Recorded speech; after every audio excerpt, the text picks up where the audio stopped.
A valet looked at Clint Eastwood's old pickup truck and laughed. "Sir, premium guests use the front entrance. Your vehicle belongs in back." When the restaurant owner saw who was standing there, what happened next left 20 staff members stunned. It was a Friday evening in March 2018, and Clint Eastwood was meeting some old friends for dinner at Meridian, an upscale Italian restaurant in Beverly Hills. Clint had been going to Meridian for years. The owner, Carlo Rossi, was a friend, and Clint appreciated the quiet, old-world atmosphere that felt more authentic than most Los Angeles restaurants. Clint drove his 1992 GMC pickup truck, the same truck he'd been driving for over 20 years. It wasn't a collector's item or a vintage restoration project.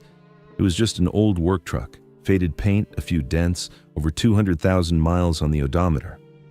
Clint kept it running because it was reliable, practical, and he saw no reason to replace something that still worked perfectly well. When Clint pulled up to Meridian's front entrance at 7 p.m., a young valet named Brandon Mitchell was working the stand. Brandon was 22 years old, fresh out of college, and had been working at Meridian for about 6 weeks. He was good-looking, confident, and took pride in his ability to handle high-end vehicles. On a typical Friday night at Meridian, he'd park Bentleys, Mercedes, Teslas, the occasional Ferrari. Brandon saw valet work as a stepping stone. He wanted to get into luxury car sales, and this job let him network with wealthy clients while learning about expensive vehicles. When Clint's old GMC pickup pulled into the circular driveway, Brandon actually laughed. Not a polite chuckle, a genuine laugh of disbelief. This beaten-up truck looked like it belonged to a contractor, not someone dining at a $200 per person restaurant. Brandon walked up to the driver's side window as Clint was getting out. He didn't recognize the elderly man behind the wheel. To Brandon, he just looked like someone's grandfather who'd gotten lost and pulled into the wrong restaurant. "Sir," Brandon said with a condescending smile, "premium guests use the front entrance and valet parking. Your vehicle would be better suited for the back lot. We offer complimentary parking there for service vehicles." Clint looked at the young valet. "This is the front entrance." "I understand, sir, but we reserve front valet for our premium guests. Luxury vehicles, you know. We don't want to create the wrong impression for our clientele. I'm sure you understand." "You're saying my truck creates the wrong impression?" Brandon's smile widened. He thought he was being helpful. "Exactly. Look, there's a great diner about 3 blocks down, Phil's Place, much more appropriate. You'd probably be more comfortable there, price-wise too." Clint stood there for a moment, keys still in his hand. At 87 years old, he'd experienced every kind of Hollywood pretension imaginable, but it had been a long time since someone had suggested he couldn't afford to eat somewhere. "I have a reservation," Clint said quietly, "under Eastwood." Brandon pulled out his tablet to check the reservation list, still convinced this old man was confused. When he saw the name Eastwood with a 7 p.m. reservation for 4 people, he assumed it was a coincidence.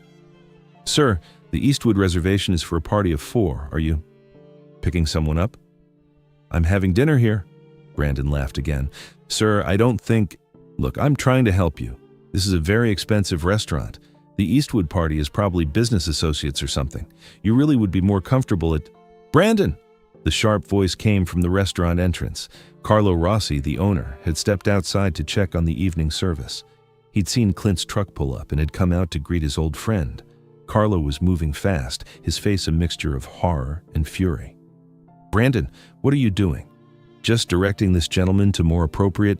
"This gentleman is Clint Eastwood, you idiot. He's been a guest at this restaurant for 15 years. Brandon's face went white. He looked at the elderly man standing calmly beside the old pickup truck, really looked at him for the first time. The height, the build, the unmistakable face that had been in films for 6 decades. "Oh no. Oh no, no, no." "Mr. Eastwood, I'm so sorry," Carlo said, shooting a withering glare at Brandon. "Please, come inside. Your table is ready." By now, several other staff members had gathered at the entrance, having heard Carlo's raised voice. A hostess, 2 servers, the sommelier, and the assistant manager, about 8 people total, were watching this unfold. Add to that several guests in the waiting area who'd noticed the commotion, and there were nearly 20 people witnessing Brandon's humiliation. Brandon was stammering. Mr. Eastwood, I didn't recognize you. I just saw the truck and I thought, you thought I was too poor to eat here, Clint said. It wasn't a question. No, I mean, not poor, just the truck is, you made an assumption based on what I drive. You decided I didn't belong here before I even got out of the vehicle. Carlo stepped between them. Clint, please, this is unacceptable. Brandon is new, but that's no excuse. I'll handle this. Your table is waiting. Clint looked at Brandon, who was visibly shaking now, probably calculating how quickly this story would spread through Beverly Hills and destroy any chance he had of moving into luxury car sales. How long have you been working here? Clint asked. 6 weeks, sir. You like the job? Brandon didn't know how to answer. Was Clint about to demand he be fired? Yes, sir. You want to keep it? Very much, sir. Clint nodded slowly. Then he did something nobody expected. He handed Brandon his keys. Park the truck wherever you think it belongs. Front lot, back lot, your choice. I'll be inside having dinner. I'll need the keys when I leave. Brandon took the keys like they were made of plutonium. Yes, sir, I'll take care of it. Clint walked into the restaurant with Carlo, leaving Brandon standing there with the keys to a 1992 GMC pickup and 20 staff members staring at him. One of the servers, an older woman named Maria who'd worked at Meridian for 10 years, shook her head at Brandon. You just told Clint Eastwood he can't afford to eat here. I know, Brandon whispered, his face still white. Do you have any idea how much money he spent at this restaurant over the years? I'm going to get fired. You should get fired, Maria said. But knowing Mr. Eastwood, you probably won't. He doesn't usually make a fuss. Brandon carefully drove Clint's truck to the front lot and parked it in the best spot right next to the entrance, displacing a Mercedes that he moved to a secondary space. If Mr. Eastwood wanted his truck in front, it would be in front. Inside the restaurant, Clint was having dinner with 3 old friends, 2 directors and a producer, all of them in their 70s or 80s. They were swapping stories about the old days of Hollywood, laughing about mistakes they'd made, discussing projects they were working on. Clint seemed completely unfazed by what had happened outside, but Carlo was still upset. He came to the table twice to apologize again. Clint, I'm mortified. That kid has no idea. Carlo, relax. He's young. He made assumptions. It's a teaching moment, not a firing offense. You're more forgiving than I would be. Clint smiled. When I was his age, I probably would have made the same assumption. I've just learned that what someone drives doesn't tell you much about who they are. The dinner lasted about 2.5 hours. When Clint's party was finishing dessert, Carlo came to the table one more time. Clint, dinner's on the house. It's the least I can do after. Carlo, you'll do no such thing. I'm paying for dinner like always, but I do want to talk to Brandon before I leave. Carlo went to find the valet. Brandon had spent the entire evening in a state of dread, watching Clint's truck like it was the most precious vehicle he'd ever parked, terrified that someone would scratch it or that some new disaster would occur. When Carlo told him Clint wanted to speak with him before leaving, Brandon thought he might throw up. Clint came out the front entrance with his friends. They said their goodbyes, and his friends headed to their own cars. Then, Clint turned to Brandon. The young valet stood up straight, ready to face whatever was coming. I'd like my keys, Clint said. Brandon handed them over, his hand shaking slightly. Your truck is right here, sir, front spot. I made sure nothing touched it. Thank you. Clint pulled out his wallet. He withdrew several bills and handed them to Brandon. Brandon looked down at what was in his hand. 5 $100 bills, $500. Sir, I don't deserve. It's not a reward, Clint said. It's a lesson, and lessons cost money. Brandon's eyes were filling with tears. Mr. Eastwood, I'm so sorry. I judged you based on your truck. I made assumptions about who you were and what you could afford.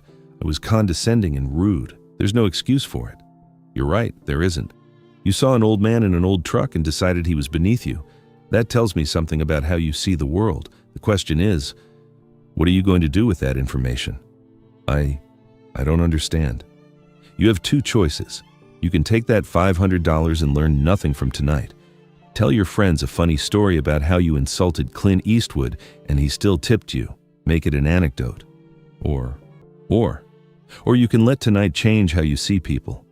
You can understand that value isn't measured in the price of someone's car or the designer of their clothes. You can learn that treating people with dignity isn't about what you think they can afford. It's about basic human respect. You can become the kind of person who makes people feel welcome instead of judged. Clint started to get into his truck, then paused. The truck is 26 years old. It has over 200,000 miles. The paint is faded, there are dents in the bed, and the radio doesn't work. But it's reliable. It gets me where I need to go, and I see no reason to replace something that works. I could drive a different vehicle. I choose not to. That's the difference between can't afford and don't need to prove. He got in the truck and started it up. The engine rumbled, not a luxury car purr, but the sound of a working vehicle that had earned every mile. "Keep the money," Clint said through the window. "Invest it in becoming better, not richer, better." He drove away, the old GMC pickup pulling out of the circular driveway of one of Beverly Hills' most expensive restaurants, leaving Brandon standing there with $500 and the most important lesson of his life. What happened next became legendary at Meridian. Brandon didn't tell the story as a funny anecdote. He told it as a confession. He told every new employee who started at the restaurant about the night he judged Clint Eastwood's truck and learned that humility costs $500. Carlo Rossi started using it as a training story. We serve people, not bank accounts. Brandon learned that lesson. Make sure you don't need to learn it the same way. But the real change was in Brandon himself. He started treating every customer with the same respect, regardless of what they drove or how they dressed. The woman who pulled up in a 10-year-old Honda, he greeted her with the same courtesy as the man in the Lamborghini. The elderly couple in their older sedan, he helped them out of their car with the same care he'd give to anyone. Other staff members noticed, Carlo noticed, and within 6 months, Brandon wasn't just a valet anymore. Carlo promoted him to assistant manager specifically because of how he'd changed after that night. 2 years later, in 2020, Brandon was managing his own restaurant, a small Italian place in Santa Monica that he'd opened with money he'd saved and a small business loan. It wasn't as upscale as Meridian, but it had something special, a reputation for making everyone feel welcome, regardless of what they wore or what they drove. On the wall in Brandon's office is a framed $500 bill, not the actual one Clint gave him. He'd spent that on culinary school tuition. This was a symbolic replacement with a small plaque underneath that read, "The cost of learning that people's value isn't measured by their possessions." March 2018. Brandon still tells the story, but not the way most people would. He doesn't tell it as "the time I met Clint Eastwood." He tells it as "the time I was an arrogant kid who learned the difference between price and worth." And whenever someone in an older car pulls up to his restaurant, Brandon makes sure to greet them first, personally, with genuine warmth. Because he knows what Clint taught him that night. The people who don't need to prove their worth are often the ones with the most to teach. Clint still drives that 1992 GMC pickup. He's been offered vintage trucks, luxury vehicles, customized restorations. He always says no.